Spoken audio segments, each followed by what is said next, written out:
Anong mensahe ang kailangan marinig ng mga Leo sa buong buwan ng August? Ang instruction ko lang pwede nangyayari na to o mangyayari pa lang, yun yung una. Pangalawa, kung hindi man mag-resonate sa inyo itong magiging reading, baka mag-resonate sa someone na kakilala ninyo. O baka dun sa kanila tumama to. Itong gagawin kong reading mamaya. Pangatlo, at panghuli, kung may lumabas na gender, huwag nyo na lang pansinin kung hindi fit sa sitwasyon nyo. Pero sabihin natin fit naman sa sitwasyon nyo, yung reading, ganun na nga lang. Tsipurahin nyo na lang yung gender.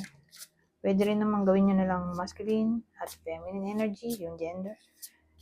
Yung gender, pwede rin naman gawin nyo na lang extrovert yung masculine at introvert yung feminine. So, magsimula na tayo.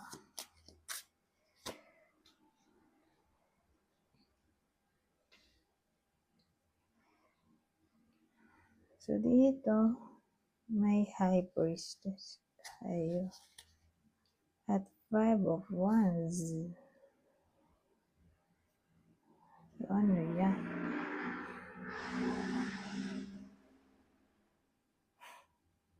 Well, may conflict dito, oh. Anything na para bang sinisecret ng iba sa inyo. O something private ba? Ay pwede mag-cause ng conflict.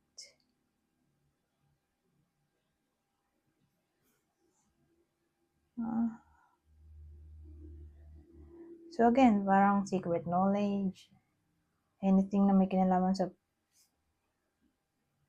privacy.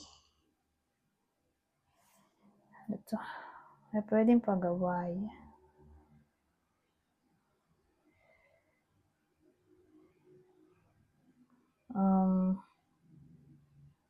O sabihin natin masyadong tahimik yung iba sa inyo.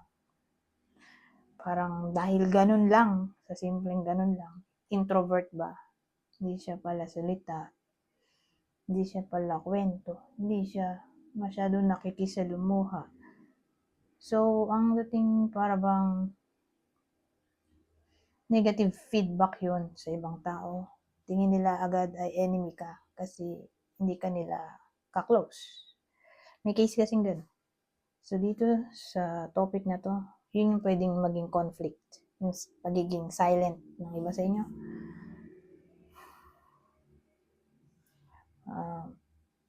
Ano ba ito?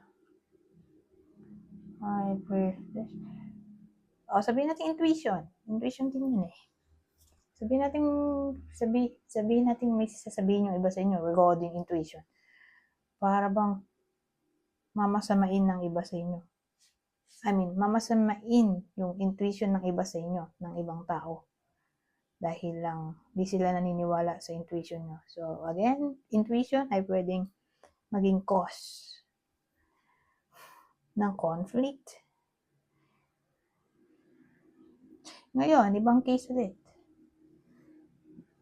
Intuition ay tungkol sa competition, rivalry, cheating,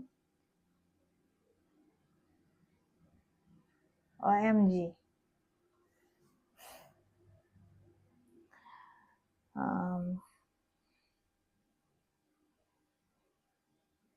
Ano pa ba?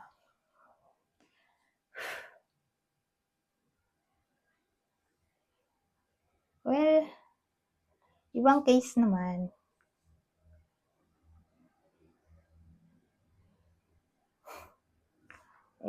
Baka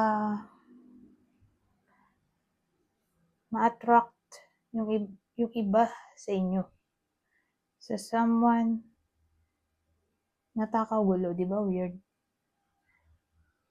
Ewan ko, parang for some reason tingin ng taong to mystery yun. Na curious siya, kaya na-attract. Ewan ko, parang ganun ang dating.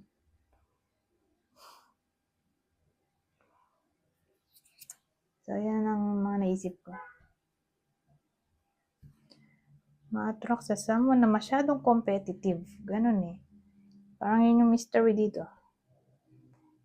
Na mapa-find ng iba sa inyo na attractive. Yung pagiging, yun nga, competitive.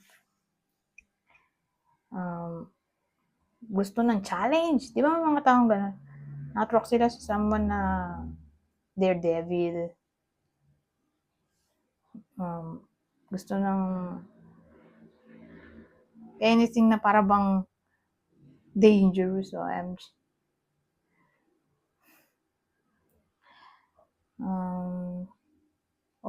sabihin natin may kinalaman to sa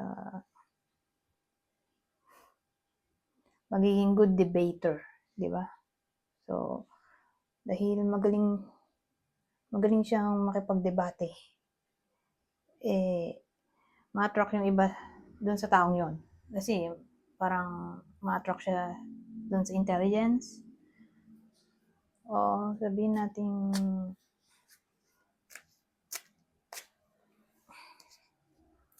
ma-attract yung iba sa inyo sa someone na magaling mag-problem solving o siguro tungkol sa creativity. Ganyan. Ayan, pentagram to.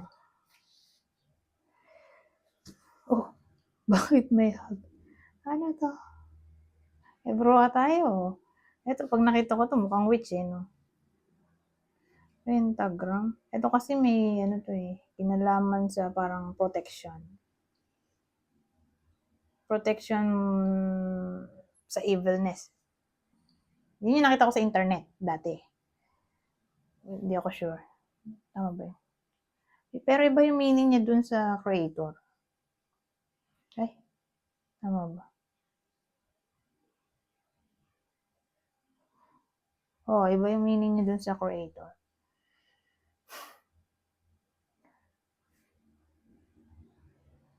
Anyways, kung hindi natin to ilalagay dun sa perspective ng creator nito.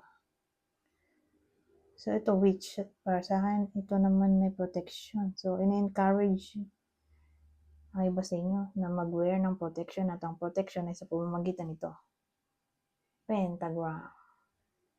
Anything na may kinalaman sa ganito itsura ay pwede mag-bring ng protection sa iba sa inyo. Pwede nyo i-drawing o pwede nyo bilhin. Kasi usually may kinalaman to dito sa mga witch o Wiccan. Ngayon, kung sa perspective naman ng creator nito, ano to?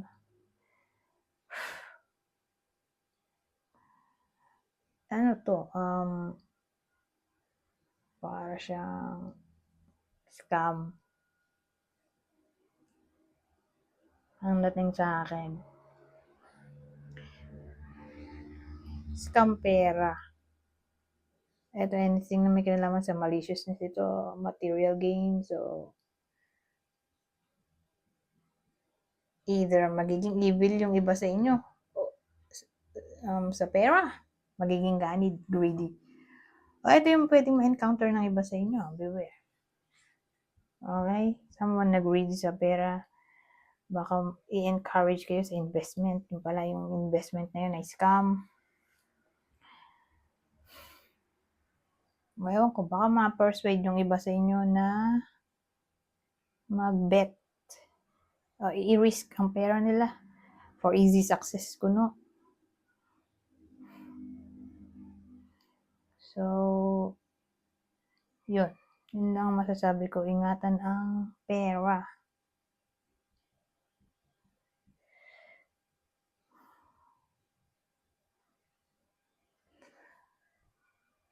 Ibang senaryo, parang magpo-procrastinate yung iba sa inyo sa pagdidesisyon. Natatakot sila magkamali. Para siyang procrastination.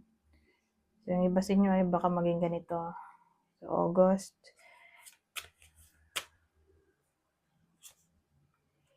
Falling in love. Sudden feelings that this is the one. So, yung iba sa inyo na single, ay baka ma-fall in love. Ma-fall in love na. At ma-feel nila na yun ang the one. Yung makikita nila o makikilala nila sa August.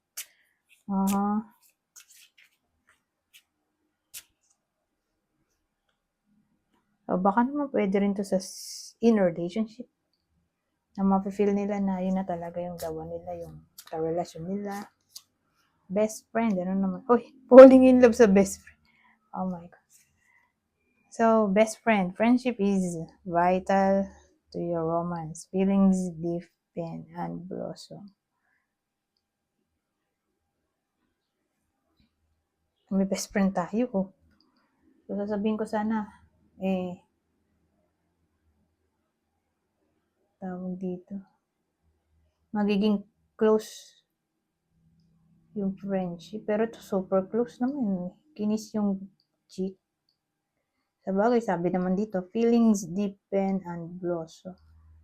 Ito pa, falling in love. So, yung iba sa inyo, baka ma-fall in love sa kanilang best friend. At yun na nga yung the one nila, oh. Baka ma-feel nila na yun na yung the one nila, yung best friend nila. OMG. Pero kung di natin to sasama, ito lang. Baka ma-meet ng iba sa inyo ang kanilang magiging best friend. Yung newfound friend, yun na yung magiging best friend nila for life or forever. Ngayon, kung falling in love, kanina mapo-fall in love yung single.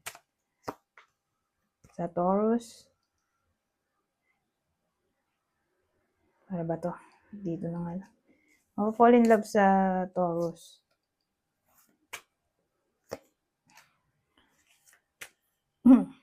Ito, Aquarius. Yun yung mapo-fall in love. Mamaya yung best friend, ha? Doon tayo sa pangalawa. Sino yung best friend na matatagpuan ng iba sa inyo? Taurus ulit. Scorpio. Ngayon, doon sa mag-fall in love sa best friend. Sino kaya? Cancer. Libra.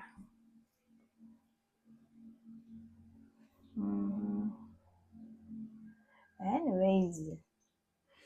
Hanggang dito na lang. Goodbye. For now.